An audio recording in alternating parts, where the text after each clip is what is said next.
السلام عليكم ورحمة الله وبركاته. وعليكم السلام ورحمة الحمد لله نحمده ونستعينه ونستغفره ونؤمن به ونتوكل عليه ونعوذ بالله من شرور أنفسنا ومن سيئات أعمالنا. من يهد الله فلا مضل له ومن يضلل فلا هادي له. نشهد أن لا إله إلا الله وحده لا شريك له ونشهد أن محمدا عبده ورسوله الذي أرسله بالحق بشيرا ونذيرا وداعيا إلى الله بإذنه وسراجا منيرا. فقد قال الله تعالى في كلامه المجيد وفرقانه الحميد. সকলে জবান খুলে পড়ে আউযু বিল্লাহি মিনাশ শাইতানির রাজীম। বিসমিল্লাহির রাহমানির রাহিম। ওয়া ইয ইবতালা ইব্রাহীম রাব্বুহু বিকালিমাতিন فأتمهن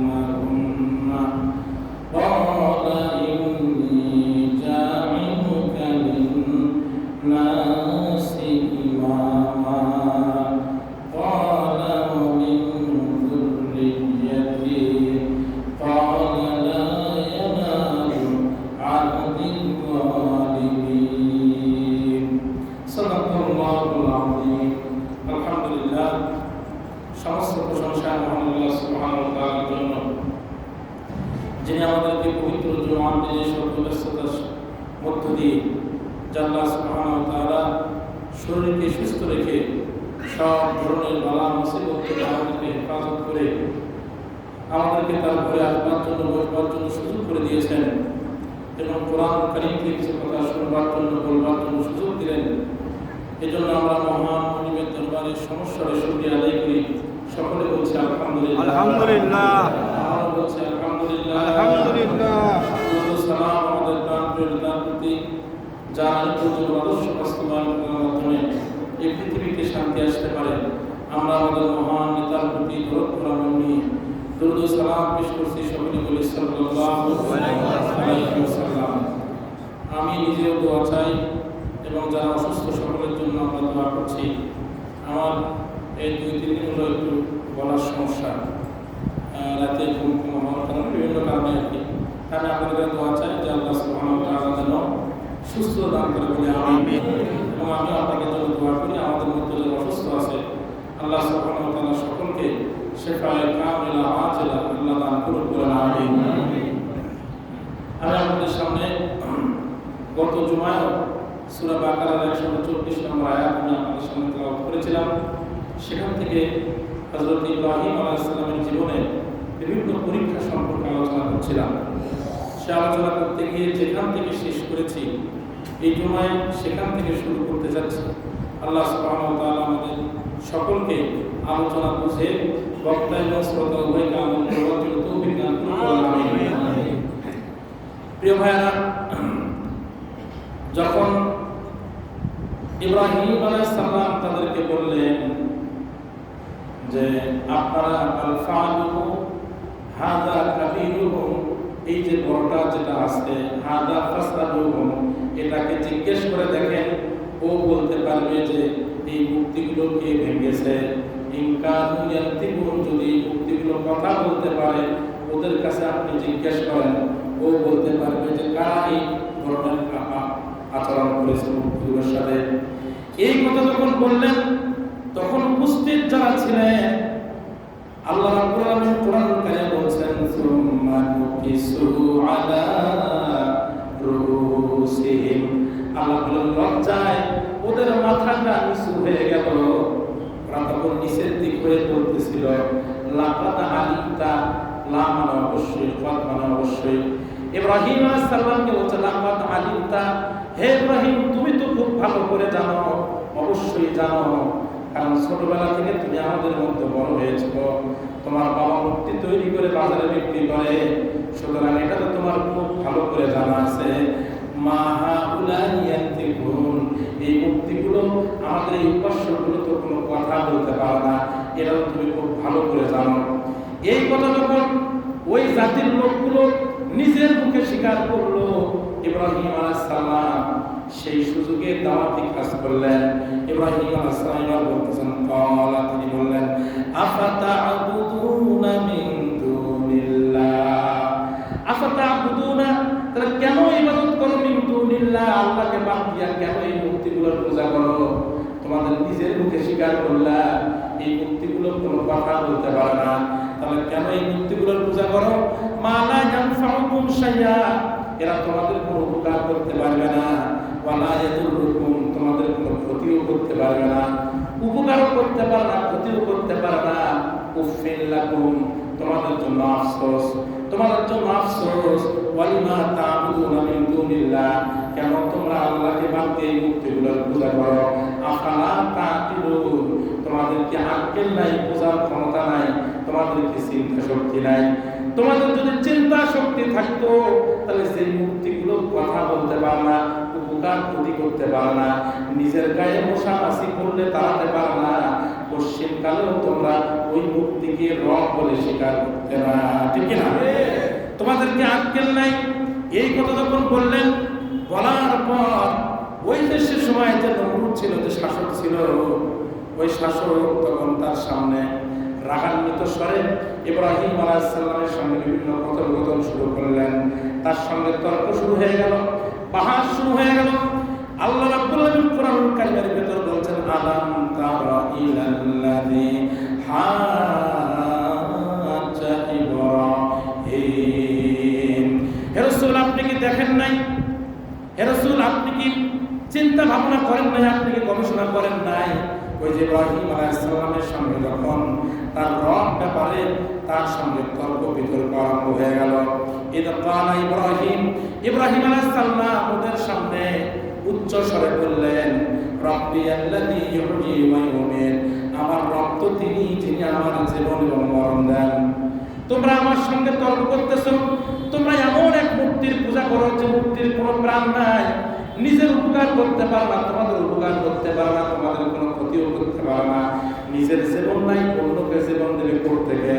অথচ আমার রব এমন, রব্বি আল্লাযী ইউহয়ী ওয়া ইউমীত, উনি আমার জীবনও দিয়েছেন, আমার মরণও দেবেন। সুবহানাল্লাহ। এই কথা যখন বললেন, তখন ওই দম্ভ ভরে ওই শাসক, ওই সময়ের জালেম শাসক, ও তখন বলল, এই কথা এটা তো কোনো ব্যাপার নয়, আনা উহয়ী ওয়া উমীত, আমিও জীবন দেই, আমিও মরণ দেই। প্রমাণ দেখবা? যদি প্রমাণ দেখতে চাও দেখো। জল্লাদকে ডাক দিলেন, বললেন জেলখানার মধ্য থেকে মৃত্যুদণ্ড প্রাপ্ত দুইজন কয়েদি নিয়ে চলে আসো। দুইজন মৃত্যুদণ্ড প্রাপ্ত আসামি নিয়ে আসা হলো। সামনে রেখে বলল, ইব্রাহিম এই দুইজনের মৃত্যুদণ্ড ঘোষণা হয়েছে, আগামীকাল কার্যকর হবে। তুমি বলো তো, আগামীকাল যদি কার্যকর হয় আমার হুকুম, এই হুকুম যদি কার্যকর হয়, তুমি বলো অবশ্যই আগামীকাল এদের মৃত্যুদণ্ড হবে, কার্যকর হবে। তাহলে তুমি দেখো এই দুইজনের মৃত্যুদণ্ড চূড়ান্ত হয়ে গেছে। আমি আজকে হুকুম দিলাম, জল্লাদ এই মুহূর্তে তোমরা একজনকে বেকসুর খালাস দাও, আর একজনকে এই মুহূর্তে মৃত্যু দাও।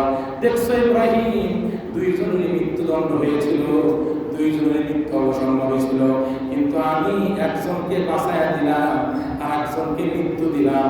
দেখছো আনা উহয়ী ওয়া উমীত, আমিও জীবন দেই, আমিও মরণ দেই। ওই যে সেই সময়ের শাসক রাষ্ট্রপতি, ওই রাষ্ট্রপতি সেই দিন মানুষের জীবন মরণ দেওয়া নামে রাষ্ট্রীয় ক্ষমা ঘোষণার পদ্ধতি চালু করেছে।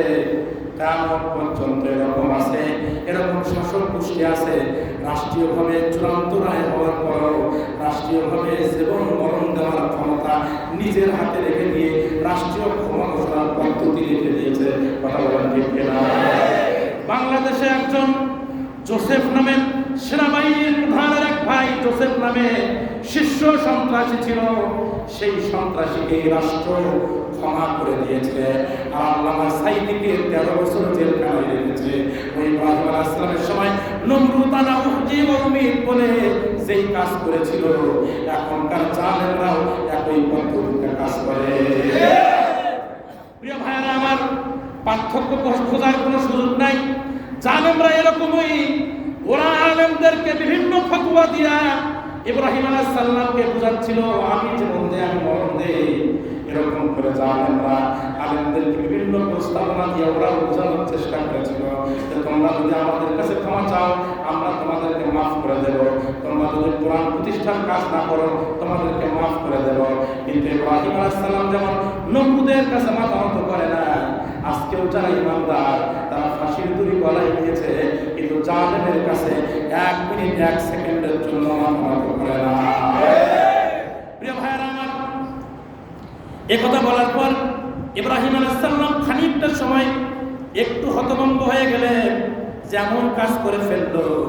এবার ইব্রাহিম আলাইহিস সালাম বলতেছে, ভালো কথা, তুমি এত ক্ষমতাবান, আনা রাব্বুকুমুল আলা, তুমি বড় ইলাহ, তুমি জীবন দাও মরণ দাও, এবার আমার যুক্তির সাথে আসো, আমার কাজের সাথে এত কিছু পারো, ভালো কথা, দেখি এটা পারো কিনা। কালা ইব্রাহিম, ইব্রাহিম বলল, শোনো, ফাইন্নাল্লাহা ইয়াতি বিশ-শামসি মিনাল মাশরিক, আমার প্রভু তিনি যেই প্রভু ইয়াতি বিশ-শামসি মিনাল মাশরিক, পূর্ব দিক থেকে সূর্য উদিত করে, ফাতি বিহা মিনাল মাগরিব, এবং পশ্চিম দিকে অস্ত দেয়। এখন তুমি কেমন না, তুমি কেমন জীবন দাও মরণ দাও, কেমন ক্ষমতা দরকার দেখাও, একটু প্রমাণ হয়ে যা। আমার পূর্ব দিকে সূর্য তুলে পশ্চিম দিকে অস্ত দেয়, তুমি একটু উল্টাটা করে পশ্চিম দিক থেকে সূর্য তুলে পূর্ব দিকে ডুবাও দেখি। এই যুক্তি পারবে না? এটা পারবে? যেই পারল না, আল্লাহ কোরআন কারিমে বলছে ফাতি বিহা মিনাল মাগরিব, যখন এই কথা বললো ফাবহিতাল্লাযী কাফার, ওই কাফেরের বাচ্চা হতভম্ব হয়ে গেল, ওর মাথাটা নিচু হয়ে গেল, ওর আর কোনো কথা নাই। আল্লাহ রাব্বুল আলামিন ঘোষণা করেন, আল্লাহু লা ইয়াহদিল কওমাজ যালিমিন, ওই জালেমদের নসিবে কোনো হেদায়েত নাই। এত বড় যুক্তি পাওয়ার পর যাদের কপালে হেদায়েত জোরে নাই, ওরকম জালেমদের নসিবে হেদায়েত নাই। ঠিক না? এই যে যুক্তি দিলেন, দলিল দিলেন, দলিল দেওয়ার পর যখন কোনো কিছু করতে পারলো না, মাথাটা নিচু হয়ে গেল, করার কিছু নাই, দলিলেও পারে না, যুক্তিতেও পারে না, আদর্শও পারে না। যদি আপনি আদর্শ মনে করেন যে ওই হুজুরদের আদর্শের চাইতেন আমাদের আদর্শ ভালো, তাহলে ওই আদর্শের বিপরীতে একটা আদর্শ দাঁড় করাও। যদি মনে করো ওদের চাইতে আমরা ভালো, তাহলে তার বিপরীতে একটা আদর্শ দিয়ে আদর্শের মোকাবেলা হতে পারে। কিন্তু যখন কোনো আদর্শ দিয়া আদর্শের মোকাবেলা করতে কেউ সক্ষম না হয়, তখন ওই লোকগুলো হিংস্র হয়ে তাদেরকে ধ্বংস করবার জন্য উঠে পড়ে লেগে যায়। প্রিয় ভাইয়েরা আমার, যখন ইব্রাহিম আলাইহিস সালামের দলিলের কাছে, তার এই যুক্তির কাছে, তার এই কথার কাছে, তার আদর্শের কাছে নমরুদ যখন পরাজিত হলো, তখন ওই জাতির লোকেরা একসাথে বলা শুরু করলো, ক্বালু বুনু লাহু বুনিয়ানান ফাআলকাউহু ফিল জাহিম। আল্লাহু আকবার। বলল শোনো, ক্বালু, তারা বলল, উবনু লাহু বুনিয়ানান, আগুনের কুণ্ড তৈরি করো, ফাআলকাউহু ফিল জাহিম, ওই আগুনের কুণ্ডে ওকে নিক্ষেপ করো। ও যে কাজ শুরু করছে আর যে দাওয়াত কাজ শুরু করছে, এই দাওয়াত যদি, এই যুক্তি আর এই দলিল যদি অব্যাহত থাকে, তাহলে আসল কালো গোটা ওই মিশর, ওই কানান, ওই এলাকা জুড়ে ইসলামের পতাকা পথ করে উঠবে। সুতরাং যুক্তির সাথে, ওর আদর্শের সাথে যেহেতু পারা যাবে না, ওর আদর্শের ধারক বাহক ইব্রাহিম, ওকে আগুন দিয়ে পুরালে আদর্শ শেষ হয়ে যাবে। আপনাদের কাছে আমার জিজ্ঞাসা, ইব্রাহিম আলাইহিস সালামকে ওরা আগুনে পুরাতে চেয়ে আদর্শকে শেষ করে দিতে চেয়েছিল, আপনারা বলেন আদর্শ কি শেষ হয়েছে?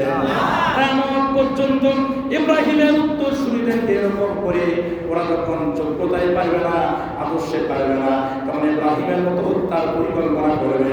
আমরা বলে দিলাম এই মসজিদ থেকে হাজারো আলেমদেরকে হত্যা করে যদি তোমরা আদর্শকে হত্যা করতে চাও, এটা পশ্চিমকালের কিয়ামত পর্যন্ত সম্ভব নয়। কারণ আল্লাহর চ্যালেঞ্জ হলো ওয়াল্লাহু মুতিম্মু লিনুরিহি ওয়ালাউ কারিহাল কাফিরুন। হাজারো হাজারো জালেমরা আল্লাহর নূরকে ফুৎকার দিয়ে নিভিয়ে দিতে চাইবে, কিন্তু আল্লাহু মুতিম্মু লিনুরিহি, আল্লাহ তার নিজে তার নূরকে বিজয়ী করবে। সুবহানাল্লাহ।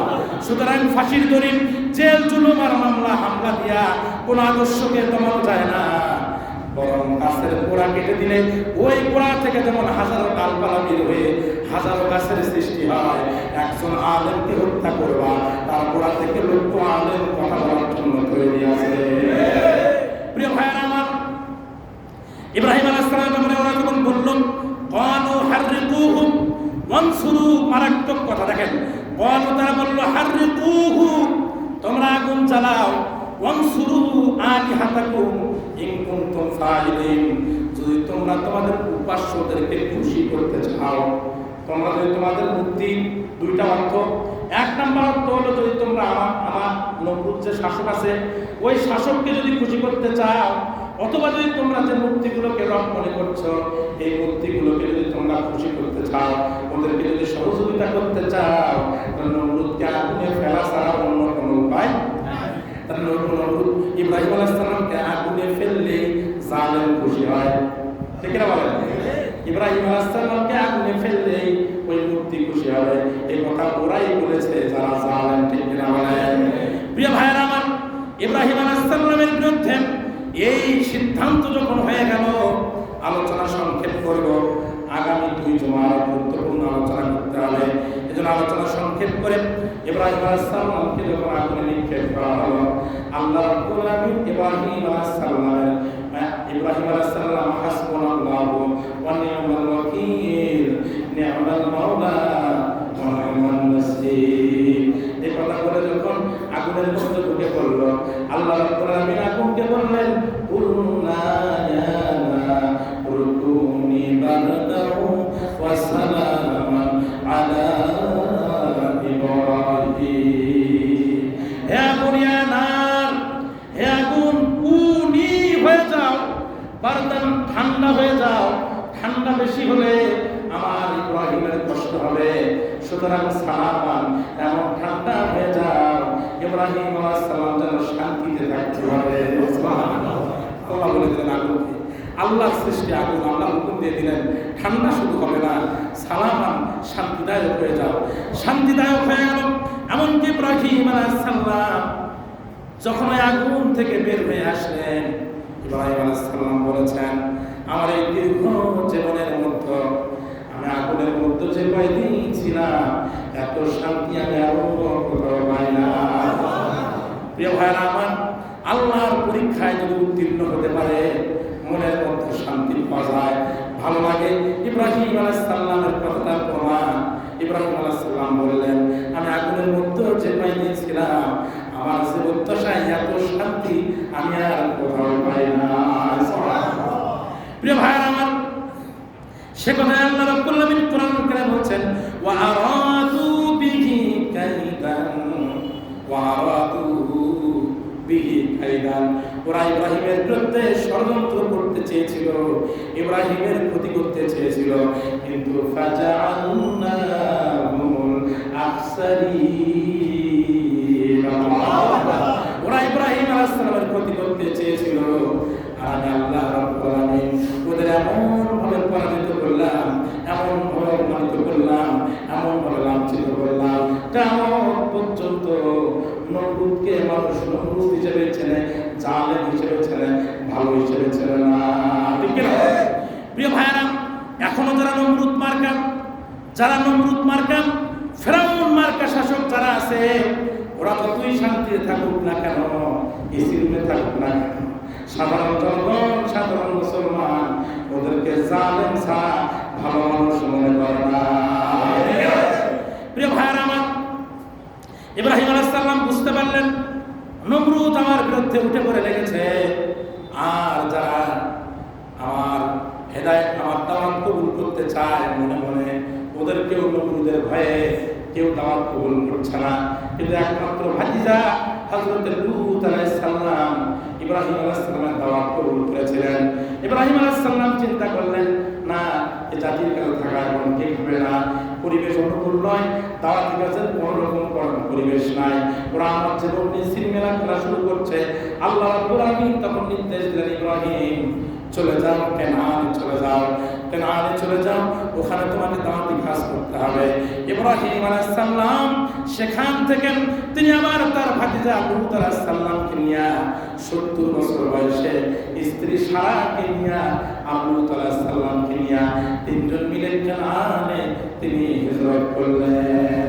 তার মানে দাওয়াতি কাজের একটা অংশ, গুরুত্বপূর্ণ অংশ হলো হিজরত। ঠিক কি না বলেন? প্রিয় ভাইরা আমার, হিজরত কখন করেন? হিজরত তো তখন হয় যখন অত্যাচারে অতিষ্ঠ হয়ে, জুলুমের শিকার হয়ে যখন থাকার পরিবেশ থাকে না, তখন বাধ্য হয়ে যখন অন্যখানে চলে যায়, তার নাম হলো হিজরত। ঠিক না বলেন? আর কোনো জুলুম নাই, নির্যাতন নাই, কিছু নাই, আপনি এমনি এমনি টানটোলা বেঁধে নিয়ে এক জায়গায় চলে যান, আর দিয়ে বলেন আমি হিজরতে আসছি। হ্যাঁ, হিজরত নাকি? এগুলো হিজরত নয়। প্রিয় ভাইয়েরা আমার, হিজরত কি দেখেন, এরপরে আয়াতে এসেছে ইব্রাহিম আলাইহিস সালাম 70 ঊর্ধ্ব বয়স, তিনি তার স্ত্রী লূত আলাইহিস সালামকে নিয়ে তিনি যখন রওনা দিলেন, আল্লাহ রাব্বুল আলামিন তাআলা ইন্নী যাহিবুন ইলা রাব্বি সায়াহদিন। হযরত ইব্রাহিম আলাইহিস সালাম বলেন, ইন্নী যাহিবুন, আল্লাহ রওনা দিলাম, ইলা রাব্বি সায়াহদিন, অবশ্যই আমার রব আমাকে পথ দেখায় দেবে। সুবহানাল্লাহ। আমি রওনা দিলাম আল্লাহ, আমি পথে চলা শুরু করলাম, আল্লাহ তুমি আমাকে পথ দেখাবে। কি পরীক্ষা ইব্রাহিম আলাইহিস সালামের জীবনে, একেবারে জন্ম থেকে শুরু করে পরীক্ষা, কত পরীক্ষা ইব্রাহিম আলাইহিস সালাম দিলেন। সেই পরীক্ষা দিতে দিতে একটা কুরবানি, সেই কুরবানি আমাদের জন্য তিনি গোটা জাতির জন্য সুন্নতে ইব্রাহিম হিসেবে দিলেন। আর সেই কুরবানিকে আমরা গরু কিনার মধ্যে সীমাবদ্ধ করছি। ঠিক না? প্রিয় ভাইয়েরা আমার, তিনি রওনা দিলেন, বললেন আল্লাহ আমাকে পথ দেখাবেন। আল্লাহ রাব্বুল আলামিন কোরআন কারিমে বলছে, ওয়া নাজাইনাহু ওয়া লূতান ইলাল আরদিল লাতী বারাকনা ফিহা লিল আলামিন। আল্লাহ রাব্বুল আলামিন বলেন, লূত এবং ইব্রাহিম আলাইহিস সালামকে আমি সেখান থেকে নিয়ে গেলাম একটা বরকতপূর্ণ জায়গায়, সেখানে নিয়ে গেলাম। আর আল্লাহ রাব্বুল আলামিন বললেন, ফাআমানা লাহু লূতুন, যখন লূত আলাইহিস সালাম ঈমান গ্রহণ করলেন, তখন তিনি বললেন, ইন্নী মুহাজিরুন ইলা রাব্বি, ইন্নী মুহাজিরুন ইলা রাব্বি, আমি রবের রাস্তায় হিজরত করলাম। তাহলে মুহাজির যিনি হিজরত করেন, হিজরত হলো যে এলাকায় অত্যাচারে অতিষ্ঠ হয়ে থাকতে পারল না, আল্লাহর নির্দেশে লূত আলাইহিস সালামকে সঙ্গে করে নিয়ে রওনা দিলেন। আর তখন তিনি বলেন, ইন্নী মুহাজির, নিশ্চয়ই আমি হলো মুহাজির। প্রিয় ভাইরা, হিজরত বুঝতে হবে। প্রিয় ভাইরা আমার, ইব্রাহিম আলাইহিস সালাম সারাকে নিয়ে, স্ত্রী সারা এত সুন্দরী রূপবতী ছিলেন। তাফসীরের ভেতরে এসেছে, আল বিদায়া ওয়ান নিহায়ার ভেতরে এসেছে, তাফসীর ইবনে কাসির রাহমাতুল্লাহ আলাইহি বিশাল 14 খণ্ডের একটা ইতিহাস গ্রন্থ লিখেছেন। 600 হিজরি পর্যন্ত, একেবারে আদম আলাইহিস সালাম থেকে শুরু করে 600 হিজরি পর্যন্ত ইতিহাস লিখেছেন। আল বিদায়া ওয়ান নিহায়া ইসলামিক ফাউন্ডেশন প্রকাশ করেছে। আপনারা নিয়ে নেবেন নির্ভরযোগ্য কিতাব আল বিদায়া ওয়ান নিহায়া। এখন মনে হয় 5500 টাকা হলেই 14 খণ্ডের কিতাবটা পেয়ে যাবেন। অনেক গুরুত্বপূর্ণ কথা ওখানে তিনি বলেছেন। আল্লামা ইমাদউদ্দিন ইবনে কাসির বলেছেন, হযরতে সারা রাদিয়াল্লাহু তাআলা আনহা সৌন্দর্যতা এমন ছিল যে ওই যে হযরতে মা হাওয়া আলাইহিস সালামের পরে এই দুনিয়াতে হযরতে সারা আলাইহিস সালাম সবচেয়ে সুন্দরী ছিলেন। সুবহানাল্লাহ। সেই সারা রাদিয়াল্লাহু তাআলা কে রওনা দিলেন। যখন তিনি সেখানে চলে গেলেন, যাওয়ার পর সেখানকার যিনি শাসক ছিলেন, ওই শাসকের নাম ছিল সেনান বিল উলওয়ান এ ছিল শাসক, সে ছিল মদ্যপ, সে ছিল লম্পট, সে ছিল খুব খারাপ মানের একজন মানুষ। সে সারা সেই যুগের সিস্টেম ছিল, বাচ্চা যদি কোনো সুন্দরী মেয়েকে দেখত তাহলে তার বাহিনী দিয়া ওই সুন্দরী মেয়েকে ধরে নিয়ে আসতো। যদি সুন্দরী মেয়ের সঙ্গে স্বামী থাকতো তাহলে স্বামীকে হত্যা করতো, আর যদি ভাই থাকতো তাহলে ভাইকে জেলে বন্দি করতো। প্রিয় ভাইয়ারা আমার, এই কথা হযরত ইব্রাহিম আলাইহিস সালাম জানতে এই যখন ওই এলাকায় গেলেন, যাওয়ার পর যখন ওই সময় যে বাদশা ছিলেন, ওই বাদশার লোকজন যখন সুন্দরী নারী দেখে তাকে যখন গ্রেফতার করলেন, গ্রেফতার করার পর হযরত ইব্রাহিম আলাইহিস সালামকে জিজ্ঞাসা করলেন, ইনি আপনার কে হন? আপনার মতো সারা কে হয়? কিন্তু উনি বললেন না, এটা আমার বোন হয়। কি হয়? বোন হয়। কারণ উনি জানে যদি স্বামী বলি তাহলে হত্যা করবে, যদি বোন বলি তাহলে হত্যা করবে না, বন্দি করবে। এই জন্য উনি বললেন কি বোন বললেন। প্রিয় ভাইরা আমার, বিশাল বড় ঘটনা। সেখানে ওই শাসক যখন সারা আলাইহিস সালামকে নিয়ে গেলেন, তখন হযরত ইব্রাহিম আলাইহিস সালাম বিপদে পড়ে তিনি নামাজ দাঁড়িয়ে গেলেন, সেজদায় পড়ে গেলেন। সেজদায় পড়ে আল্লাহর কাছে ডাকতে লাগলেন। বুখারী শরীফের ভেতর দীর্ঘ হাদিসের ভেতরে বর্ণনা হচ্ছে এরকম করে, যখন তাকে নিয়ে যাওয়া হলো, হযরত ইব্রাহিম আলাইহিস সালাম যখন সেজদায় পড়ে গেলেন, দুইটা টেনশন। একটা হলো ইজ্জত আবরুর ক্ষতি করে কিনা, দুই নাম্বার একজন নবীর স্ত্রীর যদি ক্ষতি হয় তাহলে গোটা এলাকায় সেটা একটা সারা করে যাবে। এই দুই দিক তাকায় আল্লাহকে দোয়া করতে লাগলেন। আল্লাহ রাব্বুল আলামিন হাদিস শরীফের ভেতরে এসেছে, আল্লাহ রাব্বুল আলামিন হযরত ইব্রাহিম আলাইহিস সালামের দোয়া কবুল করে নিয়া ওখানে সারার সঙ্গে কি ঘটনা ঘটে এটা ভিডিও আকারে আল্লাহ রাব্বুল আলামিন ইব্রাহিম আমিনের মাধ্যমে ইব্রাহিম আলাইহিস সালামের সামনে উপস্থাপন করলেন। ইব্রাহিম আলাইহিস সালাম দেখলেন যে ওই শাসক যখন তার মনোক দৃষ্টিতে সারা রাদিয়াল্লাহু তাআলা সারা আলাইহিস সালামের দিকে যখন হাত বাড়ায়, তখন হযরত সারা যখন আল্লাহর কাছে দোয়া করতেছিলেন, সঙ্গে সঙ্গে সে বিকলঙ্গ হয়ে গঙ্গা আরম্ভ করে। গঙ্গাতে আবারও বলে, হে সারা তুমি আমাকে মাফ করে দাও, আল্লাহর কাছে বলো যেন আল্লাহ আমাকে ক্ষমা করে দেন, আমি আর করবো না। আবার যখন ভালো হয় আবার সে মনোক দৃষ্টিতে দেখায়, আবার যখন ভালো হয় আবার মনোক দৃষ্টিতে দেখে। তিনবার যখন সার গায়ে হাত দিতে পারল না, তখন ওই বাদশাহ যিনি ছিলেন তিনি তখন বললেন, সারা তুমি ভালো কোনো মহিলা নও, তার দৃষ্টিতে ভালো নয়, তুমি ভালো কোনো মহিলা নও, আমি তোমাকে ছেড়ে দিলাম। শুধু ছেড়েই দিলাম না, বরং আমার বাড়িতে একটা দাসী আছে, সেই দাসীকে তোমার খাদেমা হিসেবে দিয়ে দিলাম। সেই দাসীর নাম হলো হাজেরা আলাইহিস সালাম। প্রিয় ভাইরা, হাজেরা আলাইহিস সালামকে দাসী হিসেবে দিয়ে দিলেন। সেই দাসীকে নিয়ে তিনি চলে আসলেন হযরত ইব্রাহিম আলাইহিস সালামের কাছে। ইব্রাহিম আলাইহিস সালাম তখন ওই দাসী, তার মানে হাজেরা ছিলেন দাসী, হাজেরা আলাইহিস সালামকে তিনি বিবাহ করে নিলেন। কারণ দাসীকে একজন মানে যদি একজন মহিলা থাকে অবিবাহিত, তাকে নিয়ে কি একজন মানুষ চলতে পারে? এটা ইব্রাহিম আলাইহিস সালাম তাকে বিবাহ করে নিলেন। এখন স্ত্রী হলেন দুইজন, একজন সারা আর একজন কি হাজেরা। এই দুইজনকে রেখে উনি যখন দাওয়াতি কাজ করতে যায়, মহিলা মানুষের বৈশিষ্ট্য হলো এক মহিলা কিছুদিন পর আর এক মহিলা মেনে নিতে পারে না, ঠিক কিনা? ইব্রাহিম আলাইহিস সালাম বাইরে দাওয়াতি কাজ করতে যায়, ভাতিজার লোককে নিয়ে যায়, বাড়িতে এসে দেখে দুইজনের সঙ্গে কথা বলে না, দুইজনেরই সন্তান নাই। ইব্রাহিম আলাইহিস সালাম চিন্তা করলেন, এই বয়সে এসে দুইজন যখন এক জায়গায় হয়ে গেল, বাইরে দাওয়াতি কাজ করি, ঘরেতে এসে দেখি খারাপ পরিস্থিতি। এখন 80 বছর 90 বছর বয়স, আমি বৃদ্ধ হয়ে গেছি, আমার স্ত্রী বৃদ্ধা হয়ে গেছে, এই বয়সে কি হবে, কেমন কি করা যায়? আল্লাহর কাছে বলেন, আল্লাহ হয়তো একটা সন্তান যদি হয়, দুইজন মিলে সন্তানকে দেখাশোনা করবে, মন মালিন্য আর থাকবে না, একা একা থাকে, এই জন্য সামান্য মন মালিন্য হয়। সন্তান যদি একটা হয়ে যায়, মন মালিন্য থাকবে না। আল্লাহর কাছে বৃদ্ধ অবস্থায় দোয়া করলেন, কারণ হাদিস শরীফের ভেতরে এসেছে, লিকুল্লি নাবিয়্যিন দাওয়াতান ইয়াদউ বিহা, প্রত্যেকটা নবীর একটা করে দোয়া আছে সেই দোয়া আল্লাহর কাছে করার সঙ্গে সঙ্গে আল্লাহ কবুল করে নেন। সুতরাং ইব্রাহিম আলাইহিস সালামের একটা দোয়া ছিল, যে দোয়া আল্লাহর কাছে করার সঙ্গে সঙ্গে আল্লাহ কবুল করে নেবেন। ইব্রাহিম আলাইহিস সালাম বলেন, আল্লাহ সব নবীর দোয়া আছে, সুতরাং আমারও তো দোয়া আছে। আমি সন্তান জন্ম দেওয়ার সক্ষমতা না থাকতে পারে, হাজরা আর সারা তাদের সন্তান জন্ম ধারণ করার সক্ষমতা থাকতে না পারে, কিন্তু রব তোমার তো দেওয়ার ক্ষমতা আছে। রব্বি হাবলি মিনাস সালিহিন, আল্লাহ তুমি আমাকে একটা নেক সন্তান দাও। ইব্রাহিম আলাইহিস সালাম বলে, আল্লাহ তুমি আমাকে একটা সালিহ সন্তান দাও। আল্লাহ বলে, ফাবাশশারনাহু বিগুলামিন হালিম, উনি চাই সালিহিন, আল্লাহ দেয় হালিম। বলেন সুবহানাল্লাহ।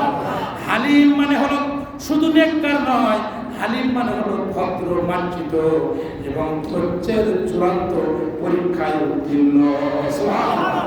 বলে শোনো, শুধু নেককার নয়, শুধু নেককার নয়, আমি তোমাকে এমন সন্তান দেব যিনি ধৈর্যের পরীক্ষায় চূড়ান্তভাবে উত্তীর্ণ হবে।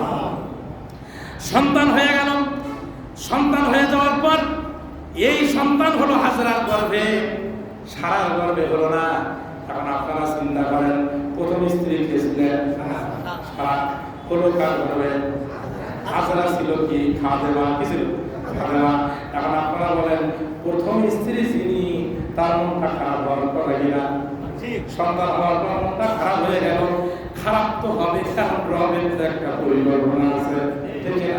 রব ওসমান উপর থেকে পরিকল্পনা করে, এটা দুনিয়ার কোন পরিকল্পনার সাথে মেলে না। আপনি চিন্তা করবেন একভাবে, রব আপনার জন্য চিন্তা করে আর একভাবে। সুবহানাল্লাহ। প্রিয় ভাইরা আমার, এই যে সন্তান যখন হয়ে গেল, মা সারা মন খারাপ আর বেড়ে গেল। আল্লাহ রাব্বুল আলামিন ইব্রাহিম আলাইহিস সালামকে নির্দেশ দেন, ইব্রাহিম আমার তো পরিকল্পনা অনেক বড়। এই সন্তানের বংশধর থেকে আমি আমার প্রিয় নবী, শেষ নবী মুহাম্মদুর রাসূলুল্লাহকে প্রেরণ করব। সুবহানাল্লাহ। সুতরাং মিশর আর কেনানে থেকে আর লাভ নাই। তুমি হাজরাকে সঙ্গে করে নিয়া এই ছোট্ট মাসুম বাচ্চা সহ মক্কায় গিয়া সাফা মারওয়া পাহাড়ের মধ্যবর্তী জায়গা রেখে আসো। আমি ভিন্ন পরিকল্পনা করেছি। সুবহানাল্লাহ। ইব্রাহিম আলাইহিস সালাম আল্লাহর নবী, যা নির্দেশ তাই কাজ। চলে গেলেন সন্তানকে নিয়ে। আরে একবার একটু চোখটা বন্ধ করেন, মাথা নিচু করে একবার চিন্তা করেন, বৃদ্ধ বয়সে, এই কেউ বলেছেন 90 বছর, কেউ বলেছেন 93 বছর, এরকম বয়সে একটা বৃদ্ধ বয়সে একটা সন্তান পেয়েছেন। সেই সন্তানকে বলতেছেন, হে নবী, তুমি এই সন্তান এবং তোমার স্ত্রী সহ তুমি ওই দুই পাহাড়ের মধ্যবর্তী, যে জায়গায় কোনো মানুষ নাই, যে জায়গায় কোনো ঘনবসতি নাই, লোকজন নাই, কেউ কোনোদিন আসে না, গাছ গাছরা ছাড়া আর কিচ্ছু নাই, এই বন জঙ্গলের মধ্যে রেখে আসো। কত বড় পরীক্ষা, কত বড় পরীক্ষা। সেই পরীক্ষার জন্য যখন বললেন, ইব্রাহিম আলাইহিস সালাম এক মুহূর্ত দেরি করলেন না। ওই আমি বলেছিলাম যে ওরাক নামক একটা যন্ত্র, এটা বিভিন্ন নবী আলাইহিস সালামের সময় ব্যবহার হয়েছে, রাসূলের সময় যেমন ব্যবহার হয়েছে মিরাজের রাতে, এরকম ইব্রাহিম আলাইহিস সালামের সময়, এরকম মক্কায় যাওয়া আসার ক্ষেত্রে ইব্রাহিম আলাইহিস সালামের জন্য এই ওরাক ব্যবহার হতো। সুবহানাল্লাহ। চলে গেলেন ইব্রাহিম আলাইহিস সালাম, গিয়ে সেখানে যখন ওই জনমানব শূন্য জঙ্গলের ভিতরে মাত্র একজন মহিলা আর একজন ছোট্ট শিশু, কোলের শিশু, কয়েকটা খেজুর আর এক মশক পানি দিয়া ওই দুই পাহাড়ের মধ্যবর্তী যখন রাখলেন, রাখতে যাচ্ছেন আর চিন্তা করতেছেন, আমার এই সন্তানের কি হবে, আমার এই স্ত্রীর কি হবে। এই চিন্তা যখন করতেছেন, অদৃশ্য থেকে একটা আওয়াজ আসলো, লা তাখাফু তাইয়া, কোনো চিন্তা করো না, কোনো ভয় পাওয়ার কোনো কারণ নাই। ইন্না হাযা বাইতুল্লাহ, এটা হলো বাইতুল্লাহ। আল্লাহু আকবার। ইবনি হাদাল গোলাম ওয়া আবওয়াহু, ওসিরি এই বাইতুল্লাহ এই সন্তান এবং তার বাবা মিলে পূর্ণ নির্মাণ করবে। সুবহানাল্লাহ। ওয়া ইন্নাল্লাহা লা ইউদিউ আহিল্লা, আর এই ঘরের যারা অধিবাসী, এই ঘরের যারা আবাদ করবে, তাদেরকে আমি আল্লাহ ধ্বংস করব না। তার মানে কোনো চিন্তা করো না, আমি তোমার যে সন্তান তুমি রেখে যাচ্ছ, ও তো কাবা ঘর নির্মাণকারী, ও আমার কাবা ঘরের অধিবাসী, ওকে আমি ধ্বংস করবো না, কোনো ভয় নাই। এই কথা বলে অদৃশ্য থেকে আওয়াজ বন্ধ হয়ে গেল। ইব্রাহিম আলাইহিস সালামের মনটা খুশি হয়ে গেল। ইব্রাহিম আলাইহিস সালাম রাখলেন, রেখে ঘোড়াকে চললেন, রওনা দিলেন। আর দোয়া করতেছেন, রব্বানা ইন্নী আসকানতু মিন যুররিয়াতি বিওয়াদি গায়রি যী যারইন ইনদা বাইতিকাল মুহাররাম। আল্লাহ, ইন্নী আসকানতু মিন যুররিয়াতি, আমি আমার সন্তানকে এখানে রেখে গেলাম, বিওয়াদিল গায়রি যী যারইন, যেখানে কোনো তৃণলতা নাই, কোনো খাবারের ব্যবস্থা নাই, বসতি নাই, এমন একটা জায়গায়, ইনদাকা বাইতিকাল মুহাররাম, আপনার কাবা ঘরের কাছে, আপনার পবিত্র ঘরের কাছে রেখে গেলাম। রব্বানা, হে আমার প্রভু, লিইউকিমুস সালাত, আমার সন্তানকে, আমার স্ত্রীকে তুমি নামাজ কায়েমকারী বানাও। সুবহানাল্লাহ। আল্লাহ, ফাজআল আফইদাতাম মিনান নাসি তাহবি ইলাইহিম, আল্লাহ আমার এই সন্তান এবং স্ত্রীদের প্রতি মানুষের মনকে দুর্বল করে দাও, যাতে করে মানুষ যেন তার উপকারে আসে। ওয়ারযুকহুম মিনাস সামারাত, আর ফল ফলাদি থেকে আমার সন্তান আমার স্ত্রীর রিজিকের ব্যবস্থা করো। লাআল্লাহুম ইয়াশকুরুন, আশা করা যায় তারা শুকরিয়া আদায়কারী হবে। সুবহানাল্লাহ। এই দোয়া করলেন, দোয়া কবুল হয়ে গেল, দোয়া মঞ্জুর হয়ে গেল। মঞ্জুর হয়ে যাওয়ার পর ভাইরা আমার, কিছুদিন পর হঠাৎ করে ওই কয়েকটা খেজুর আর এক মশক পানি আর কয়েকদিন চলে, খাবার শেষ হয়ে গেল। মা হাজেরা সাফা একবার যায়, মারওয়া পাহাড়ে একবার যায়, দৌড়দৌড়ি করে, সন্তান খাবার না পেয়ে কান্নাকাটি করে। এই যে মায়ের পেরেশানি, একবার এদিকে যায় একবার এদিকে যায়, দৌড়াদৌড়ি করে, দৌড়াদৌড়ি করে, সাফায় যায় মারওয়ায় যায়, পেরেশানি, রবের সান্নিধ্য পাওয়ার জন্য দৌড়াদৌড়ি করে, রবের নিয়ামতের আশায় দৌড়াদৌড়ি করে, রবকে সন্তুষ্ট করবার জন্য দৌড়াদৌড়ি করে। এই দৌড়াদৌড়ি, এই যে যাতায়াত আল্লাহর কাছে এমন পছন্দ হয়ে গেল, আল্লাহ কিয়ামত পর্যন্ত হাজিদের জন্য ওয়াজিবাত করে দিলেন। আমার মা, আমার বান্দি হাজেরা আমার সান্নিধ্য তালাশের জন্য সাফা মারওয়া দৌড়াদৌড়ি করেছে। আমি রাজি হয়ে গেছি, আমি খুশি হয়ে গেছি, কিয়ামত পর্যন্ত তোমাদের জন্য ওয়াজিবাত, তোমরা সাফা মারওয়া সাই করবে। সুবহানাল্লাহ। প্রিয় ভাইরা, এরকম করে জমজম কূপ তৈরি হয়ে গেল। আর জমজম কূপের পানির ব্যবস্থা যেখানে, পাকপাখালি সেখানে, পাকপাখালি যেখানে মানুষ মনে করে খাবারের ব্যবস্থা আছে সেখানে। যখন ওই পাখির আবাদ ভূমি হয়ে গেল, সাফা মারওয়ার এরিয়ায় যখন পাখির আবাদ ভূমি হয়ে গেল, দূর থেকে ব্যবসায়ী কাফেলারা যায় আর দেখে অনেক পাখি দেখা যায়, বুঝতে পারলেন ওখানে কোনো খাবারের ব্যবস্থা আছে, পানির ব্যবস্থা আছে, দেখার জন্য আসে। এসে দেখে জমজম কূপের বরকতপূর্ণ পানি। ওই যে যায় মরুভূমির ভেতর দিয়ে ব্যবসা করতে, আর শরীর ক্লান্ত থাকে, জমজম কূপের এক পেয়ালা পানি খাইলে সারাদিনের ক্লান্তি দূর হয়ে যায়। ওরা যে আর এক জায়গায় গল্প করে, গিয়া বলে অন্য পানির মতো পানি নয়, আমরা যখন ব্যবসায়ী কাফেলা নিয়ে আসতে ধরে ওই কূপের পানি খেয়েছি, তারপরে আমাদের আর ক্ষুধা লাগে নাই। এই কথা যেই শুনে সেই আসে, যেই শুনে সে আসে। ইব্রাহিম আলাইহিস সালাম বলছেন, আল্লাহ ওই যে আফইদাতাম মিনান নাসি তাহবি ইলাইহিম, আল্লাহ মানুষের অন্তরগুলোকে আমার এই সন্তানের দিকে ধাবিত করো। আল্লাহ পানির মাধ্যমে লোকজনদেরকে তাদের কাছে পৌঁছায় দিলেন। প্রিয় ভাইরা আমার, সেখানে যখন ইব্রাহিম আলাইহিস সালাম যখন মাঝে মধ্যে তিনি আসতেন খোঁজ খবর নেওয়ার জন্য, এরকম করতে করতে যখন তার বয়স হয়ে গেল 13 বছর, 12 বছর অথবা 13 বছর, কোরআন কারিমে শব্দটা আসছে ফালাম্মা বালাগা, যখন তিনি বালেগ প্রাপ্ত হলেন, প্রাপ্তবয়স্ক হলেন। তার মানে স্বাভাবিকভাবে আমরা বালেগ মনে করি তাকে যখন ছেলেদের মোটামুটি, যখন ছেলেদের কি হয় স্বপ্নদোষ হয় বা বীর্য সৃষ্টি হয়, মেয়েদের যখন মাসিক অসুখ হয়, এটাকে আমরা বালেগ মনে করি। এটা মোটামুটি 12-13 বছরের মধ্যে যেহেতু হয়ে যায়, এই জন্য তাফসীরকাররা বলেছেন 12-13 বছর বয়স যখন হয়ে গেল, যখন ইব্রাহিম আলাইহিস সালামের সঙ্গে চলাফেরা করার মতো একটা বয়স, এমন অবস্থায় আল্লাহ রাব্বুল আলামিন বারবার ইব্রাহিম আলাইহিস সালামকে স্বপ্নে দেখাচ্ছিলেন, হে ইব্রাহিম তুমি তোমার প্রিয় বস্তুকে কুরবানি করো। কেন এই স্বপ্নে দেখালেন? কারণ হলো বৃদ্ধ বয়সে আল্লাহর কাছে দোয়া করে একটা সন্তান পেয়েছেন, আর এই পরীক্ষাপূর্ণ জীবনে পরীক্ষা দিয়ে উত্তীর্ণ হতে হতে ইব্রাহিম কি শেষ বয়সে এসে সন্তানকে পেয়ে রবকে ভুলে গেছে কিনা এইটা পরীক্ষা করার জন্য আবার শেষ বয়সে এসে ইব্রাহিম আলাইহিস সালামকে আবার পরীক্ষা নেওয়ার জন্য বললেন, হে ইব্রাহিম তুমি তোমার প্রিয় বস্তুকে কুরবানি করো।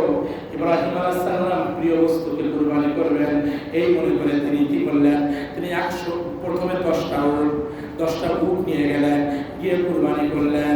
কিন্তু কুরবানি পরের রাতে আবারও স্বপ্ন দেখলেন, এরকম আরো কিছু পরিমাণ কুরবানি করলেন। পরের রাতে আবার স্বপ্নে দেখলেন 100 উট কুরবানি করলেন। আবার স্বপ্নে দেখলেন, বোঝার কি আর বাকি থাকে, বৃদ্ধ বয়সে আল্লাহ আবার একটা পরীক্ষা আমার নেবে। জীবনে শত শত পরীক্ষা দিল ইব্রাহিম আলাইহিস সালাম, মনে করলেন সন্তানকে পেয়ে রবকে ভুলে গেছে নাকি, কিন্তু আল্লাহ নবী ইব্রাহিম বলেন নাই, তার রবকে পরীক্ষা দেওয়ার জন্য প্রস্তুত। সন্তান ডাক দিলেন, ডাক দিয়ে বলছেন, ইয়া বুনাইয়া, হে আমার কলিজার টুকরা সন্তান, হে আমার মহাব্বতের সন্তান, ইন্নী আরাফিল মানাম, আমি স্বপ্নে দেখলাম বাবা, ইন্নী নিশ্চয় আরাফিল মানামি, আমি স্বপ্নে দেখলাম, আন্নী আমি তোমাকে জবাই করছি বাবা, আমি তোমাকে কুরবানি করছি, আমি এটা স্বপ্নে দেখলাম বাবা। ইব্রাহিম আলাইহিস সালাম চেয়েছিলেন সালিহিন, আল্লাহ দিলেন হালিম। সেই হালিম সন্তান কি বলে দেখেন, আল্লাহ বলছেন, ওই কোরআন কারিমে বলছেন, ওই সন্তান ইসমাঈল বললেন, ফানজুর মাযা তারা, বাবা চিন্তা করো না, স্বপ্নে যা দেখছেন আপনি তাই করবেন। সুবহানাল্লাহ। বাবা কোনো চিন্তা করো না, কোনো চিন্তা করো না, তুমি স্বপ্নে ফানজুর যা দেখেছো মাযা তারা, স্বপ্নের মধ্যে যা দেখছো তুমি তাই করো, কোনো টেনশন নাই, আমি রেডি আছি। ইয়া আবাতি ফাআল মা তুমার সাতাজিদুনি ইনশাআল্লাহ মিনাস সাবিরিন। হে আমার বাবা, স্বপ্নের মধ্যে যা দেখছো তাই তুমি সত্যে পরিণত করো। আসাতাজিদুনি, অবশ্যই তুমি আমাকে পাবে, ইনশাআল্লাহ আমাকে অবনতকারী হিসেবে, বিনয়ী হিসেবে পাবে, ইনশাআল্লাহ। অবশ্যই তুমি আমাকে, আল্লাহ চাহে তো আমাকে সবরকারী হিসেবে পাবে, সুবহানাল্লাহ, আমাকে ধৈর্যশীল পাবে। কি পরীক্ষা! 1 নম্বর সারা জীবন ইব্রাহিম আলাইহিস সালাম পরীক্ষা দিতেই ছিলেন। শেষ বয়সে, বৃদ্ধ বয়সে একটা সন্তান ইব্রাহিম আলাইহিস সালাম, তারপরে তার আরো সন্তান ইসহাক হয়েছেন। কিন্তু সেই সময় ইব্রাহিম আলাইহিস সালাম এই যে বৃদ্ধ বয়সের সন্তান, এই সন্তান পেয়ে এই সময় কোরবানি করতে বলা কত বড় মারাত্মক পরীক্ষার সম্মুখীন হয়েছেন। সন্তান এবং বাবা মিলে দুইজন পরীক্ষা দেওয়ার জন্য প্রস্তুত। সুবহানাল্লাহ। প্রিয় ভাইয়েরা আমার, এই পরীক্ষার জন্য যখন মা হাজেরা আলাইহিস সালামকে প্রস্তাব করলেন, মা হাজেরা কত বড় ঈমানের পরিচয়, বললেন, আল্লাহ যদি নির্দেশ দিয়ে থাকেন আপনি আপনার সন্তানকে নিয়ে রওনা দেন। শয়তানের ধোঁকা কোনো কিছু করবা না করে ইব্রাহিম আলাইহিস সালাম সন্তানকে সঙ্গে করে নিয়ে কুরবানি যে জায়গায় যায় মিনা বাজারে রওনা দিলেন। প্রতিমধ্যে 3 জায়গায় শয়তান তাদেরকে ওয়াসওয়াসা দেওয়ার চেষ্টা করলেন। ইব্রাহিম আলাইহিস সালাম এই 3 বার 7টা করে পাথর নিয়ে শয়তানের দিকে নিক্ষেপ করে শয়তানের ওয়াসওয়াসা থেকে নিজেকে হেফাজত করেছিলেন। আল্লাহ রাব্বুল আলামিনের এই পদ্ধতিটা পছন্দ হয়ে গেছে। এই জন্য কিয়ামত পর্যন্ত যারা ওই কাবা ঘরে আসবে হাজিরা, তাদের জন্য ওয়াজিবাত করে দিলেন, আবশ্যক করে দিলেন। আমার নবী ইব্রাহিম শয়তানের কুমন্ত্রণা থেকে বেঁচে তিনি কুরবানি করার জন্য যাওয়ার সময় শয়তান 3 বার থেকে এই ওয়াসওয়াসা দেওয়ার চেষ্টা করেছিল, আর তিনি 7টা করে পাথর নিক্ষেপ করে শয়তানকে দূরে পাঠিয়ে দিয়েছিল। তোমরাও তোমাদের জীবন থেকে হাজিরা শয়তানকে দূরে পাঠাবার জন্য এই নিয়ম পালন করবে। সুবহানাল্লাহ। প্রিয় ভাইরা, ইব্রাহিম আলাইহিস সালাম চলে গেলেন সন্তানকে নিয়ে। অনেক বড় ঘটনা, অনেক বেদনাদায়ক হৃদয় বিদারক ঘটনা। ইব্রাহিম আলাইহিস সালাম যখন সেখানে নিয়ে গেলেন, সন্তানকে নিয়ে গেলেন, নিয়ে যাওয়ার পর প্রথমে যখন তিনি কুরবানি করার জন্য, যদিও এই ঘটনাগুলো অথেন্টিক নয়, তবে যে ঘটনাগুলোর সাথে কোনো আমলের সম্পর্ক নাই, এই ঘটনাগুলো জানার জন্য বলা যেতে পারে। ইসরায়েলি কিছু বর্ণনা আছে এবং কিছু বর্ণনা আছে এমন যেগুলোর সাথে আমলের কোনো সম্পর্ক নাই, এগুলো ঘটনা বর্ণনা করা যেতে পারে। এরকম ঘটনা হলো যে ইব্রাহিম আলাইহিস সালাম যখন ইসমাঈল আলাইহিস সালামকে কুরবানি করার জন্য প্রস্তুতি নেবেন, তখন তিনি যখন ছুরির নিচে তাকে ফেলার জন্য প্রস্তুতি গ্রহণ করবেন, এমন অবস্থায় ইসমাঈল আলাইহিস সালাম বলতেছে, আব্বা, আপনি যখন আমাকে কুরবানি করবেন, গলায় যখন ছুরি চালাবেন, হয়তোবা আমাকে দেখে আপনার মহব্বত হতে পারে এবং আমাকে দেখে আপনার মহব্বত হতে পারে, আমাকে দেখেও আপনার প্রতি আমার কুধারণা হতে পারে। বাবা হয়ে সন্তানকে কেমন করে ছুরি চালায়, আমার কুধারণা আসতে পারে। বাবা, আপনি আমার চোখটা বেঁধে দেন।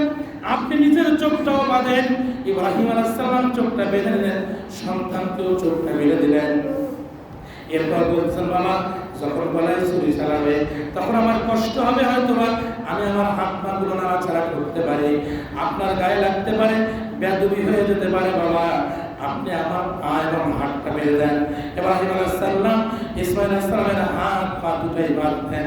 বাঁধার পর যখন সোয়া দিয়া কুরবানি এরকম করে কুরবানি করতে যাবেন, নিজ থেকে ইসমাঈল আলাইহিস সালাম বললেন, বাবা, আপনি যে আমার হাত বাঁধলেন, পা বেঁধে কুরবানি করতেছেন, কিয়ামতের ময়দানে আল্লাহ যদি বলেন, ইব্রাহিম, তোমার সন্তান কুরবানি হতে চায় না, তুমি দড়ি দিয়া হাত পা বেঁধে জোর করে কুরবানি করেছ, বাবা, কি জবাব আপনি দেবেন?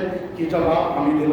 বাবা, আমার হাতের দড়িও খুলে দাও, আমার পায়ের দড়িও খুলে দাও, হাত পা ছাড়া আমি রবের সামনে দাঁড়াবো, আর আমি আমার রবকে বলবো, আমাকে জোর করে কুরবানি দেয় না, আমি নিজে ইচ্ছায় কুরবানি হয়েছি।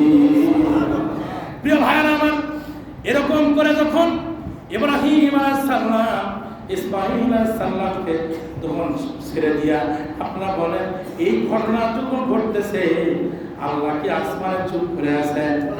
আল্লাহ কত সন্তুষ্ট হয়েছে এই কুরবানি দেখে। ইব্রাহিম আলাইহিস সালামের এই কুরবানি আর ইসমাঈল আলাইহিস সালামের এই কুরবানি দেখে রব কত খুশি হয়ে গেছেন। হয়তো ফেরেশতাদের ডাক দিয়ে বলছেন, ও ফেরেশতারা, কোন মানুষ সৃষ্টি করতে তোমরা নিষেধ করেছিলে? দেখছো আমার জন্য একজন ছুরি চালায় আর একজন ছুরির নিচে পড়ে। এরকম করে আল্লাহ তার ফেরেশতাদের সামনে কত কি না বলেছেন, কত খুশির কথা বর্ণনা করেছেন। প্রিয় ভাইরা আমার, এই দৃশ্য যখন হচ্ছিল, এমন অবস্থায় যখন ছুরি চালাচ্ছিল আল্লাহ রাব্বুল আলামিন ইসমাঈল আলাইহিস সালামকে ওখান থেকে সরায় দিয়া একটা দুম্বা ছুরির নিচে ফেলায় দিয়া কুরবানির ব্যবস্থা করলেন। আর আল্লাহ রাব্বুল আলামিন কোরআন কারিমে বলছেন, ফালাম্মা আসলামা ওয়া তাল্লাহু লিল জাবিন, দুইজনই জবে হওয়ার জন্য, কুরবানি হওয়ার জন্য আমার কাছে আত্মসমর্পণ করে দিল। ওয়ানাদাইনা আইয়া ইব্রাহিম, ইব্রাহিম আলাইহিস সালামকে ডাকলাম, ইব্রাহিম, তুমি তোমার স্বপ্নকে সত্যে পরিণত করেছো। ইন্না কাযালিকা নাজিল মুহসিনিন, নিশ্চয়ই তুমি মুহসিনদের অন্তর্ভুক্ত হয়ে গেলে। সুবহানাল্লাহ। ইন্না হাযা লাহুয়াল বালাগুল মুবিন, এটা আল্লাহর পক্ষ থেকে স্পষ্ট পরীক্ষা ছাড়া অন্য কিছু নয়। ইব্রাহিম সকল পরীক্ষায় উত্তীর্ণ হয়ে গেছো। ওয়াইদিবতালা ইব্রাহিম রাব্বুহু বিকালিমাতিন, আমি ইব্রাহিমকে শত শত পরীক্ষা করেছি, ফাতাম্মাহুন্না, সকল পরীক্ষায় ইব্রাহিম উত্তীর্ণ হয়েছে। আর আমি ঘোষণা করে দিলাম, ক্বালা ইন্নী জাইলুকা লিন্নাসি ইমামা, হে ইব্রাহিম, গোটা জাতির নেতৃত্ব আমি তোমাকে দিয়ে দিলাম। ইব্রাহিম আলাইহিস সালাম পরীক্ষায় উত্তীর্ণ হওয়ার পর নেতা হয়েছে, আর এরা পরীক্ষা নাই নিরীক্ষা নাই, নিজেদেরকে নেতা দাবি করে, ঠিক না বলে? আর নেতা হওয়ার পর উনি বলেন ক্বালা ওয়া মিন যুররিয়াতি, আল্লাহ এই নেতৃত্ব, এই কর্তৃত্ব, এই রাজনৈতিক ক্ষমতা এটা কি শুধু আমার, নাকি ক্বালা ওয়া মিন যুররিয়াতি, আমার সন্তানের জন্য এই নেতৃত্ব থাকবে।